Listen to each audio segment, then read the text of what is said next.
Have you ever wondered what it takes to stop an unstoppable force? Imagine an army of 185,000 soldiers marching with brutal intent, only to be halted in a single night by an unseen power. This isn't just a story of ancient warfare. It's a demonstration of the unmatched power of God to protect His people when all hope seems lost. In this video, we'll uncover the incredible moment when an angel of God struck down an entire army, defying all logic and changing the course of history. What can this miraculous event teach us about faith, divine intervention, and the strength available to us in our darkest battles? Stay with me as we unravel this awe-inspiring account and discover the profound lessons it holds for our lives today. To truly grasp the magnitude of the events surrounding the angel's intervention, we must first step into the historical and spiritual backdrop of 701 BC, a time of upheaval, conquest, and divine purpose. The stage was set with the rise of the Assyrian Empire, one of the most formidable forces in ancient history. Known for its military dominance and brutal campaigns, Assyria's army was unmatched in power, led by the fearsome king Sennacherib. Under his reign, Assyria expanded its territory through ruthless conquests, leaving a trail of fear and destruction across the ancient Near East. Amidst this chaos stood the small kingdom of Judah, led by King Hezekiah. Unlike many of his predecessors, Hezekiah was a man of unwavering faith, devoted to the God of Israel. His reign was marked by spiritual reform. He tore down pagan altars, reinstated temple worship, and encouraged the people to turn back to God. But Hezekiah wasn't just a spiritual leader, he was a practical one as well.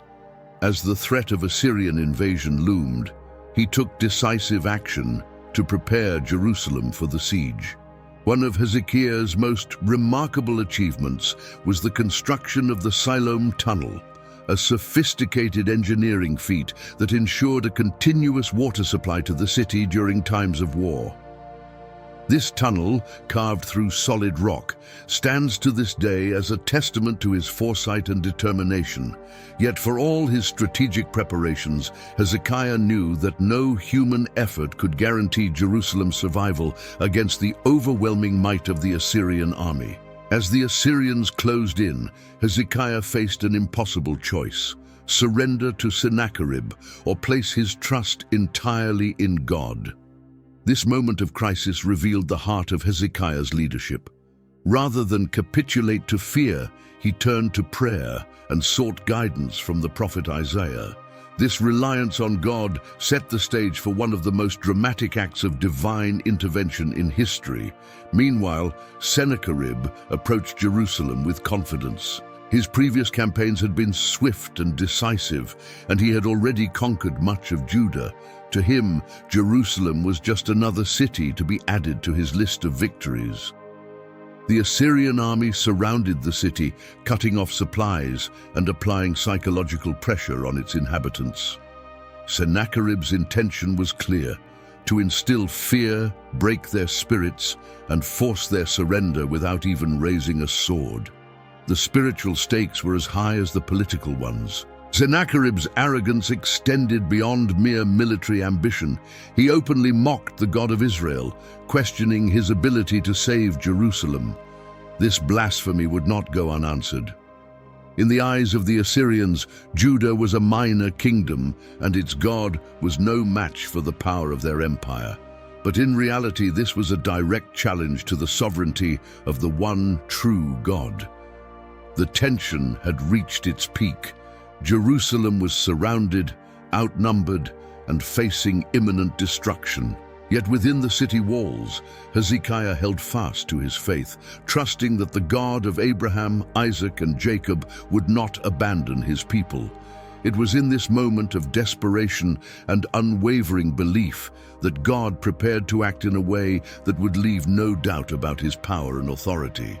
This context sets the stage for the miraculous event that would follow, a demonstration not only of divine intervention, but also of God's faithfulness to those who place their trust in Him. As we move forward, we'll delve deeper into the unfolding events, starting with the psychological warfare employed by the Assyrians and the resolute response of Hezekiah and his people. As the Assyrian forces encamped around Jerusalem, their strategy was as much about breaking the will of the people as it was about military conquest. Leading this psychological assault was Rabshakeh, one of King Sennacherib's high-ranking officials and a master of intimidation.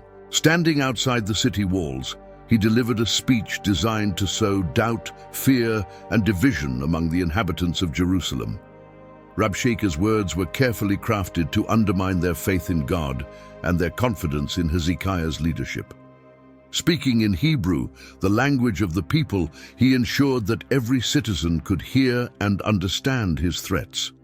He mocked their trust in God, claiming that no deity had been able to stop the Assyrians in their previous conquests. "Do not let Hezekiah deceive you," he declared. "The Lord will not deliver you. Has any god of the nations delivered his land out of the hand of the king of Assyria?" The psychological warfare was relentless. Rabshakeh painted a grim picture of what awaited them if they resisted: starvation, death, and exile. At the same time, he offered promises of safety and prosperity if they surrendered, appealing to their fears and survival instincts. "Make peace with me and come out to me," he said, describing a future where they could eat of their own vine and drink of their own cistern before being relocated to a land of abundance. This tactic aimed to create division within the city. By questioning Hezekiah's wisdom and God's power, Rabshakeh hoped to weaken the collective resolve of Jerusalem's inhabitants. If the people turned against their king or doubted their faith, the city might fall without the Assyrians, needing to lay siege for long. The weight of these threats pressed heavily on the people. Inside the city, fear and uncertainty spread as Rabshakeh's words reached every ear. The Assyrians were not only attacking their walls, but also their hearts and minds. Yet, amidst the mounting tension, Hezekiah demonstrated remarkable composure. He instructed his officials and the people to remain silent, refusing to engage with Rabshakeh's provocations. This silence was not a sign of weakness, but of faith and strategy. Hezekiah understood that responding to the Assyrian officials' taunts would only amplify the fear and chaos within the city. Instead, he chose to turn to God, seeking wisdom and strength in the face of overwhelming odds. The confrontation revealed a stark contrast between the two sides. On one hand, the Assyrians relied on their military might and psychological manipulation, driven by arrogance and a sense of invincibility. On the other hand, Hezekiah and the people of Jerusalem placed their trust in the unseen power of God, standing firm in their belief that he would deliver them. This moment of psychological warfare highlighted a universal truth. Challenges often attack our minds before they attack our circumstances.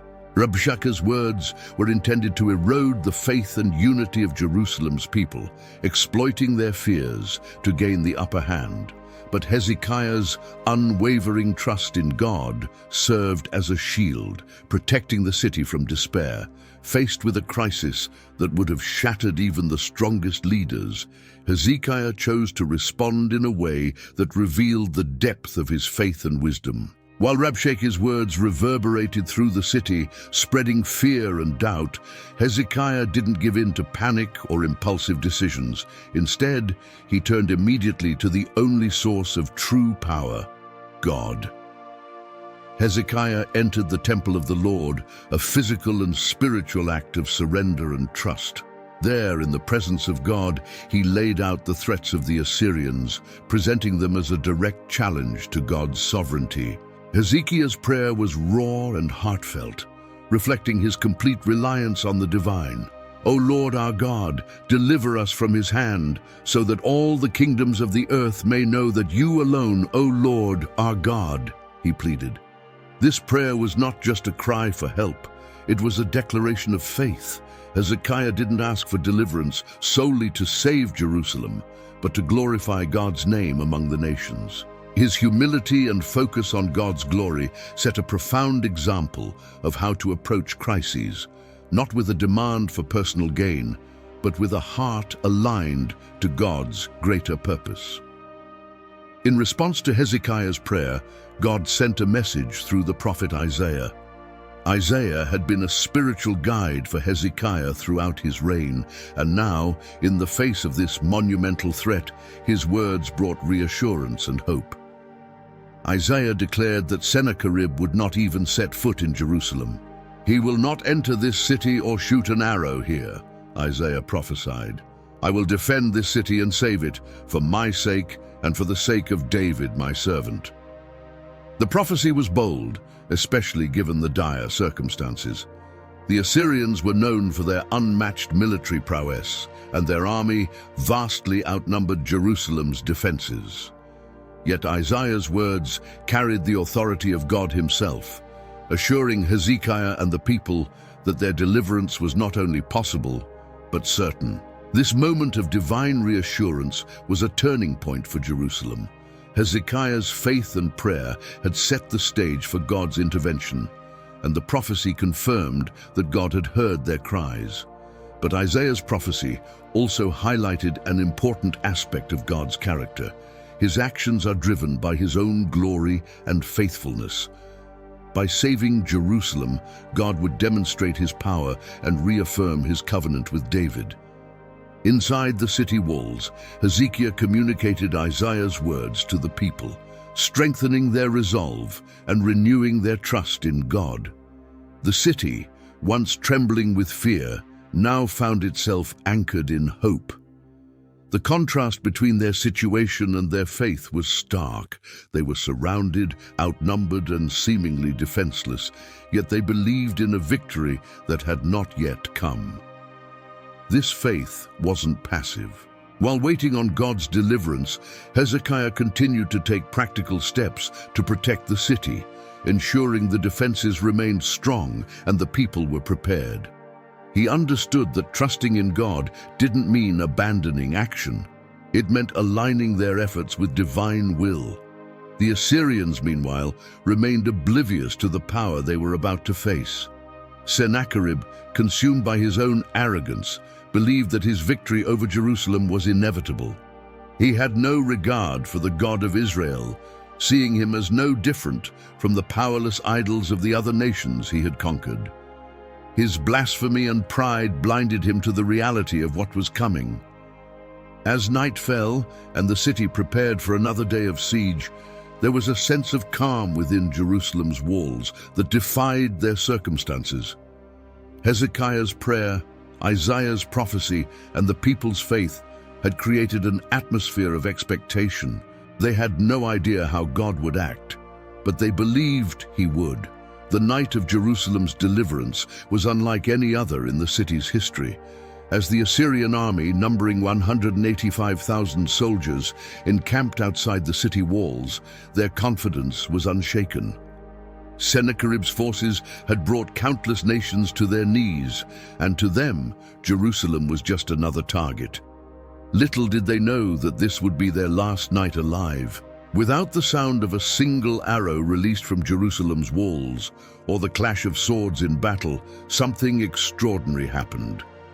In the stillness of the night, an angel of the Lord descended upon the Assyrian camp. This angel, sent directly by God, carried out an act of divine judgment so swift and decisive that it left no room for doubt about who was in control. The Bible records the event with striking simplicity. That night, the angel of the Lord went out and put to death 185,000 men in the Assyrian camp. 2 Kings 19:35. By morning, the once mighty Assyrian army was reduced to silence. The bodies of soldiers lay scattered across the camp, their weapons unused, their ambitions extinguished. What makes this event even more extraordinary is its method. No natural disaster, plague, or human intervention was responsible. This was an act of God, carried out by his messenger with precision and power that defied human understanding. The Assyrians, who had mocked the God of Israel, were utterly defeated without a single soldier from Jerusalem lifting a finger. For King Sennacherib, the devastation was a crushing blow. Stripped of his army, he had no choice but to retreat to Nineveh in disgrace. His campaign, which had begun with bold proclamations of Assyrian dominance, ended in humiliation. Years later, even within the supposed safety of his own temple, Sennacherib met a tragic end, assassinated by his own sons. This miraculous event was not just a military victory, it was a declaration of God's sovereignty. Through the angel's intervention, God made it clear that no earthly power, no matter how great, could challenge his authority. The Assyrian Empire, with all its might and arrogance, was powerless against the God of Israel. For the people of Jerusalem, the morning light revealed a scene they would never forget. Looking out over the Assyrian camp, they saw the undeniable evidence of God's deliverance. The enemy that had surrounded them, threatened them, and mocked their faith was no more. Their prayers had been answered in a way that exceeded all expectations. This event carried profound spiritual significance. First, it underscored God's faithfulness to his promises. Through the prophet Isaiah, God had assured Hezekiah that Jerusalem would not fall, and he fulfilled that promise in spectacular fashion. Second, it revealed the power of prayer and faith. Hezekiah's decision to place his trust in God rather than in military alliances or human strategies was vindicated. The intervention also served as a warning to all nations. The Assyrians' downfall demonstrated that pride and blasphemy against God would not go unpunished. Sennacherib's arrogance, his mockery of God, and his reliance on human strength ultimately led to his ruin. This truth echoes through history. Pride goes before destruction, and a haughty spirit before a fall. Proverbs 16-18. But perhaps the most enduring lesson from this miraculous night is the reminder that God's power is unmatched. In moments of despair, when all seems lost, God can act in ways that surpass human understanding.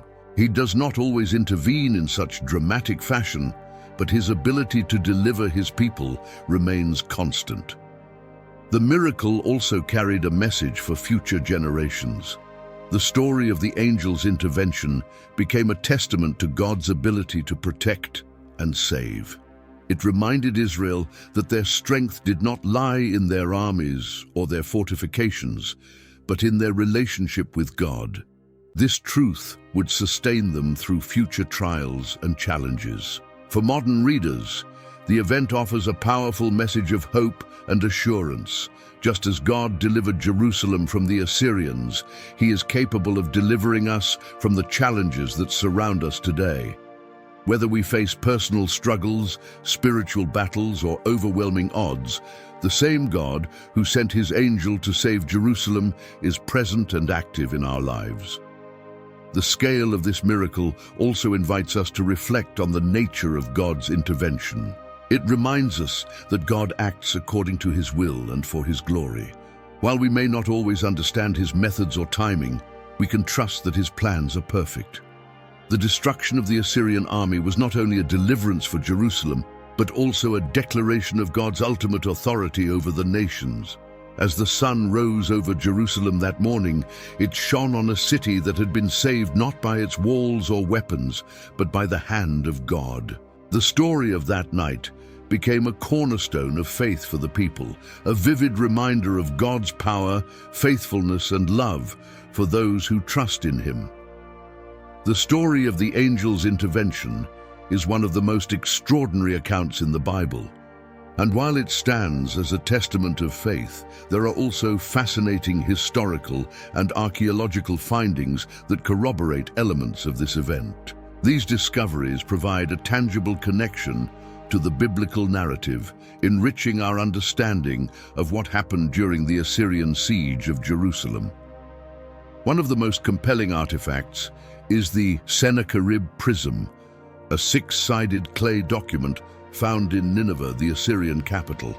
This artifact, written in Akkadian cuneiform, details Sennacherib's military campaigns, including his invasion of Judah.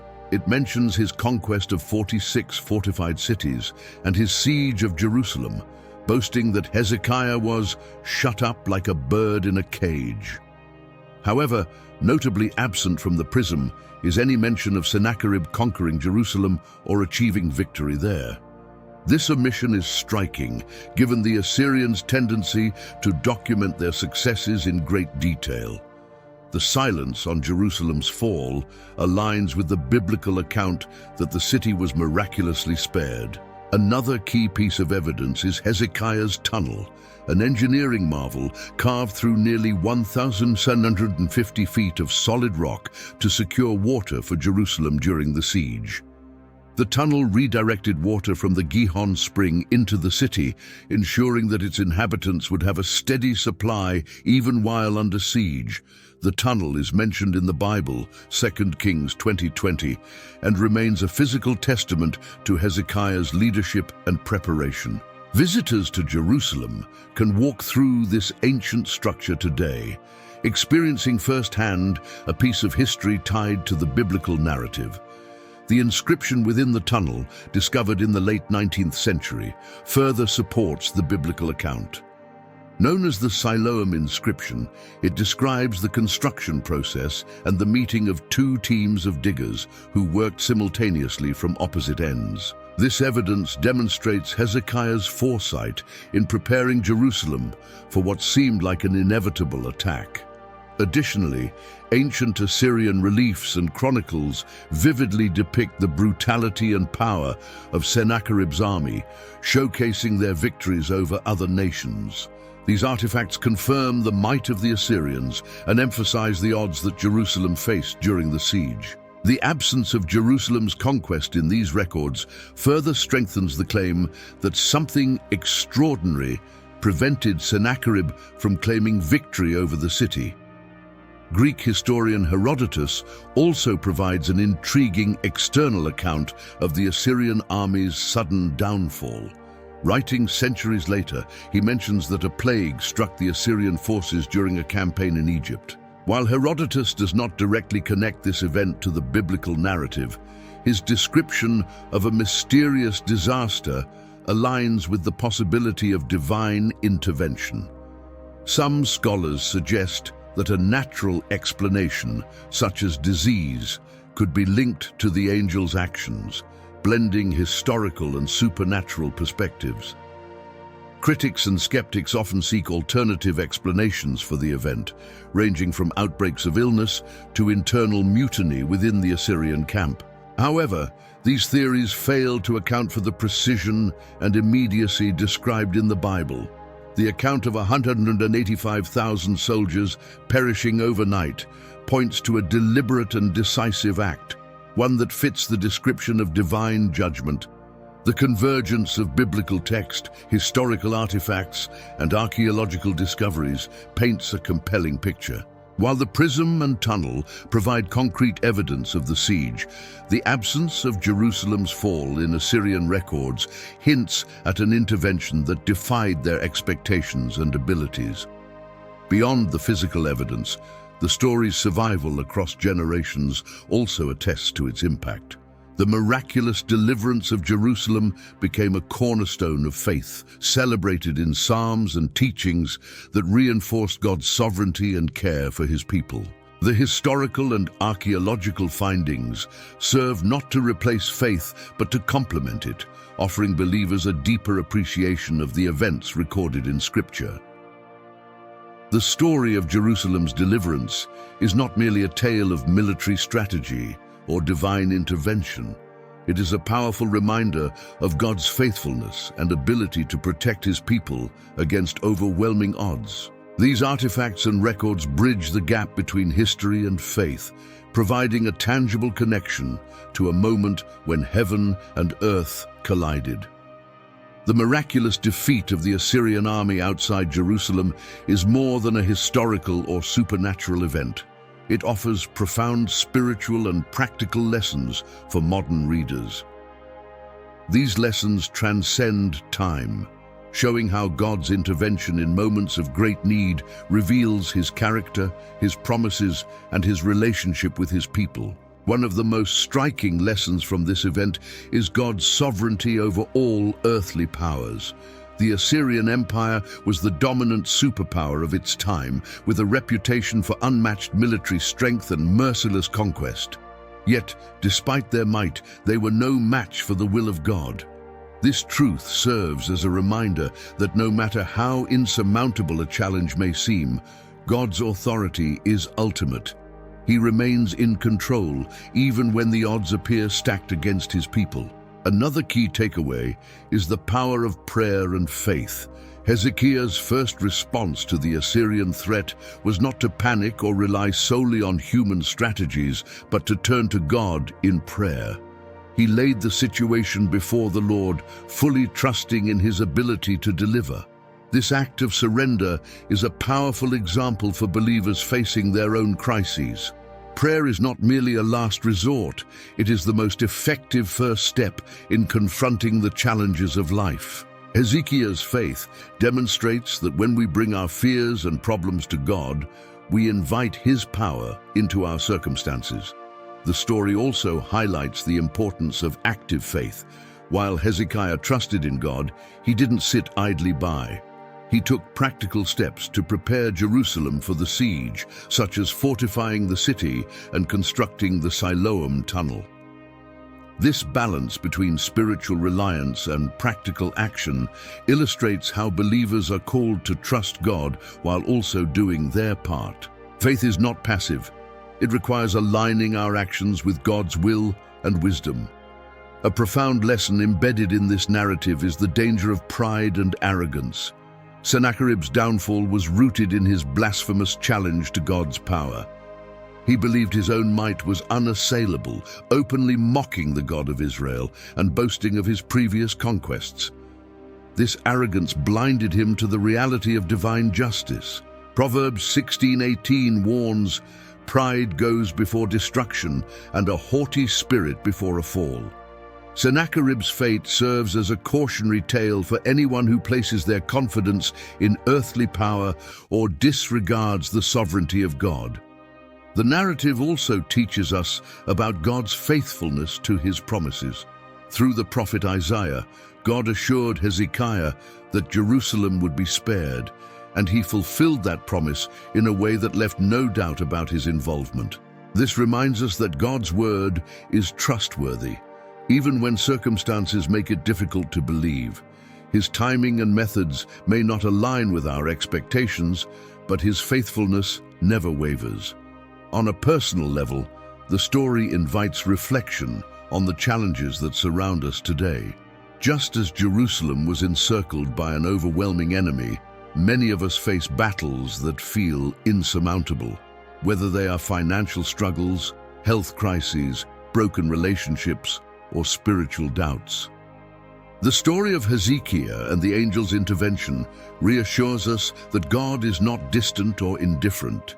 He is actively involved in the lives of those who trust him, capable of delivering us in ways we cannot imagine. The event also emphasizes the importance of humility and dependence on God. Hezekiah's prayer was not a demand, but a humble request for God's intervention. He acknowledged his own limitations and sought deliverance not for his own glory, but for God's name to be honored among the nations. This selflessness is a powerful example of how our prayers should align with God's purposes rather than our personal desires. For believers today, this story is a call to live with faith and courage, trusting in God's power to save and guide us through life's challenges.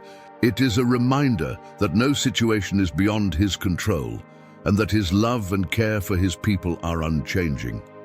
Ultimately, the deliverance of Jerusalem stands as a testament to the unmatched power and faithfulness of God. It encourages us to trust him wholeheartedly, to pray with confidence, and to act in alignment with his will. The lessons of this event are as relevant today as they were in Hezekiah's time, offering hope and assurance to all who place their faith in the Lord. The story of the angel of God, who struck down 185,000 Assyrian soldiers, is more than a historical account. It is a vivid reminder of God's unmatched power, his unwavering faithfulness, and his ability to deliver his people against all odds. In the stillness of one night, God demonstrated that no human force, no matter how mighty, can stand against his will. This miraculous intervention was a declaration of God's sovereignty to the world and a reassurance to his people that their faith in him was not misplaced. Through Hezekiah's unwavering trust, Isaiah's prophetic guidance, and the angel's decisive action, we see a divine narrative unfold that encourages us to trust God in our own lives.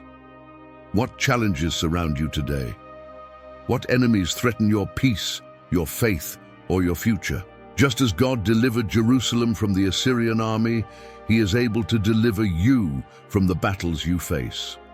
The same God who silenced the mightiest empire of the ancient world is present, ready to act on behalf of those who call on him in faith. Let this story inspire you to approach your struggles with prayer, faith, and action. Lay your burdens before God, as Hezekiah did, and trust that he will provide a way forward. Whether through miraculous intervention or quiet guidance, his power and love remain steadfast. If you want to deepen your connection with God and learn how to cultivate the kind of faith that moves mountains, I invite you to explore my ebook, 30 Habits for Drawing Closer to God. It is designed to help you develop habits that strengthen your faith and prepare you for life's challenges.